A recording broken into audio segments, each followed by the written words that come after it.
संतान के रूप में कौन आता है? पूर्व जन्म के कर्मों से ही हमें इस जन्म में माता पिता, भाई बहन, पति पत्नी, प्रेमिका, मित्र शत्रु, सगे संबंधी इत्यादि संसार के जितने भी रिश्ते नाते हैं सब मिलते हैं, क्योंकि इन सब को हमें या तो कुछ देना होता है या इनसे कुछ लेना होता है। वैसे ही संतान के रूप में हमारा कोई पूर्व जन्म का संबंधी ही आकर जन्म लेता है, जिसे शास्त्रों में 4 प्रकार का बताया गया है। 1. अणानुबंध पुत्र।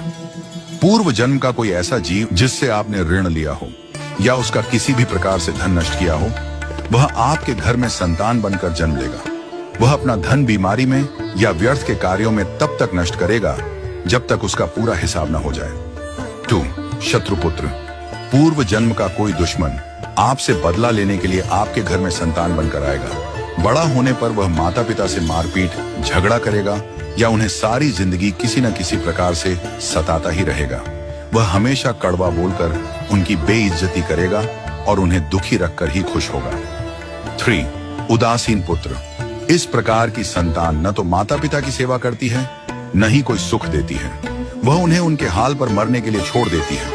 विवाह होने पर यह माता पिता से अलग हो जाते हैं और उनकी चिंता नहीं करते। 4. सेवक पुत्र।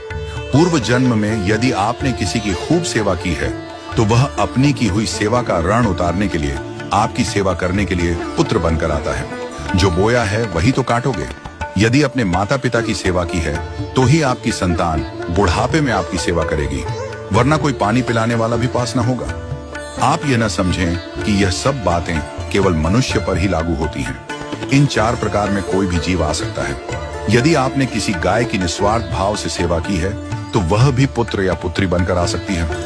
यदि आपने गाय को स्वार्थवश पालकर उसके दूध देना बंद करने के पश्चात उसे घर से निकाल दिया हो तो वह ऋणानुबंध पुत्र या पुत्री बनकर जन्म लेगी। यदि आपने किसी निर्दोष जीव को सताया है तो वह आपके जीवन में शत्रु बनकर आएगा।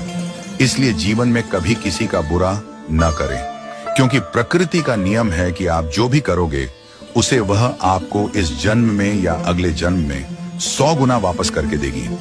यदि आपने किसी को 1 रुपया दिया है तो समझो आपके खाते में 100 रुपया जमा हो गए हैं। यदि आपने किसी का 1 रुपया छीना है तो समझो आपकी जमा राशि से 100 रुपये निकल गए। जरा सोचिए, आप कौन सा धन साथ लेकर आए थे और कितना साथ लेकर जाओगे?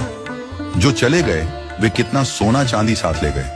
मरने पर जो सोना चांदी धन दौलत बैंक में पड़ा रह गया, समझो वह व्यर्थ ही कमाया। औलाद अगर अच्छी और लायक है तो उसके लिए कुछ भी छोड़कर जाने की जरूरत नहीं है, वह खुद ही कमा लेगी।